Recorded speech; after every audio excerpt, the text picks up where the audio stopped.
Hello friends, welcome again to No Filter Reviews, and I am your reviewer Narsimha. If you don't want to miss a good movie in the cinemas, please do subscribe to our channel. I know it's been a marathon review day today because it was a marathon day yesterday, not the running marathon. No, I hate that stuff. My marathon day is when I watch back-to-back movies. So yesterday I got to watch 4 different movies, and all the 4 reviews are coming in today. So now in this review we are going to discuss about the movie On The Bournemouth Beach. No. That's where I am sitting. This is Bournemouth Beach. We are going to discuss about the movie On The Chesil Beach.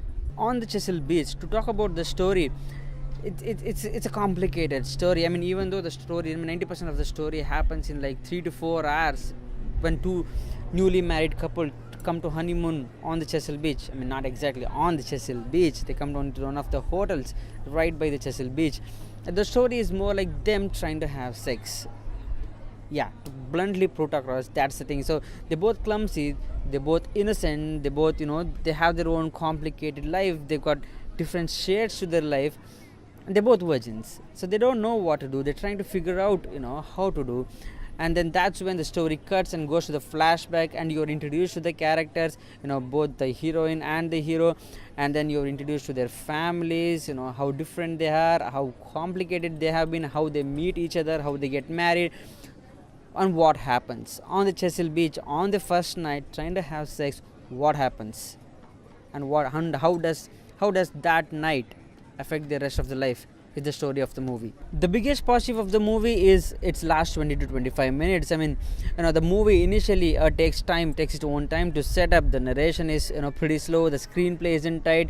It's like it's kind of movie where you can, like an Oscar bait movie, you can think it takes its own time to set up. Every sequence has a lot of detailing, and I can't say it's boring. It's not for the regular entertainment crowd. It takes its own time to set up, and I thought even the climax would be something like that, something abrupt, something not very convincing. But it's the last 25 minutes. I mean, just when you think that the movie has actually reached its climax, it just takes an unexpected turn, and you think the movie is over, and that's when the actual movie starts.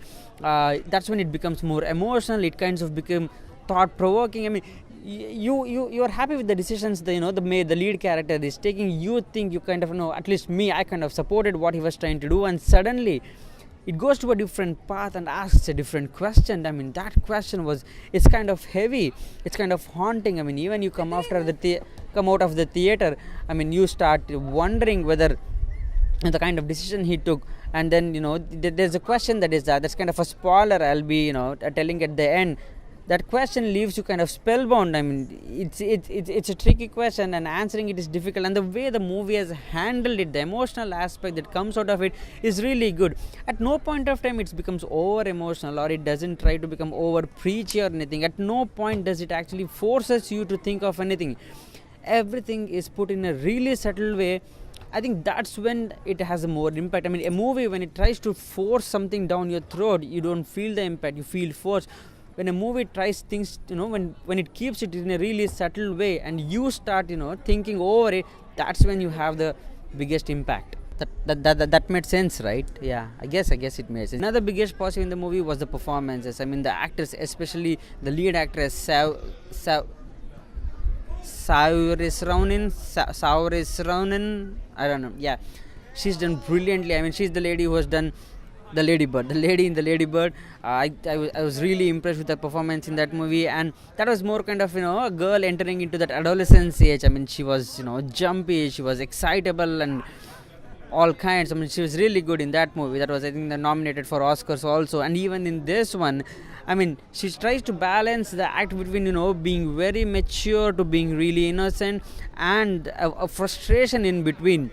She mixes different emotions and brings out that versatility. I can't express. I mean, she was the best part of the movie. Her performance. I mean, even though Billy Howell, as the rough guy from Oxford, I mean, he has done the good part, but she kind of overtakes him. She leaves a lasting impression on you. I've actually become a big fan of her. I'm pretty sure she's gonna win Oscar one day. Definitely, mark my words. Coming to the negatives, I mean, I can't exactly say negatives, because these are the kind of movies that stays very loyal to the script. They've exactly executed as per the script, but we don't go into the movie to see the script, right? We don't want to see how good the script was. All we want to do is, get engaged, get entertained for the money that we have given. I mean, measuring this in that entertainment scale might be wrong, but I felt the movies could have been better. I mean, especially the screenplay during the initial part, the first, half an hour, 45 minutes, or even 1 hour, the screenplay was not that tight. I mean, it was switching. I mean, the story was switching between their, honeymoon day to their, initial days. That's when it was a bit boring. The story did not make too much sense. I mean, the contribution, the story, the flashbacks were not contributing that much to the current story. And they added a value here and there, but overall, there was no humor in it, or there was no unexpected turns in it. It was a bit bland. So what I felt was, I think the screenplay could have been much tighter. Narration, it could have been a bit more paced, and maybe some of the parts were maybe even cut out of it. I don't know. This is a novel based movie, so maybe all those elements were in novel, which were in the novel probably you can put across the things at your own time, but in a movie it can't go more than 2 hours, 2.5 hours. You start getting bored. I think that narration department, that screenplay department, especially in the flashbacks, that could have been better. Overall, this is not a movie for everyone. I mean, definitely if your intentions is entertainment or action or anything in that matter, don't watch it. But if you are a movie buff, if you are into all those different genres, I mean, the one with the stories, the one with the substance, the one even with takes time to set itself, and then create some sort of thought in your mind, the thing that kind of haunts you even after the movie, this is the sort of movie for you. You'll definitely appreciate the making, definitely appreciate the storytelling in that aspect, but overall I think you can definitely skip it. There's a spoiler alert that will give you, I mean, when I say it kind of raises a question, that's a spoiler alert. If you don't want to know it, you can probably stop it right now. If maybe that question raises interest in you, you can watch the movie.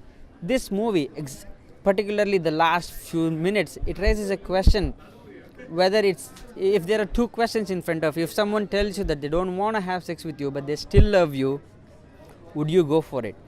Minus the sex, just the love, or you just say no, I want both of them in my life. This is a sort of movie that raises that important question, whether it's the love that takes priority or the sex. It's not intermittent sex, it's no sex, just love. Yeah, that's a tough question to answer. You can think over it after the review, or watch the movie to see how that actually changed their life. Thanks for watching the review.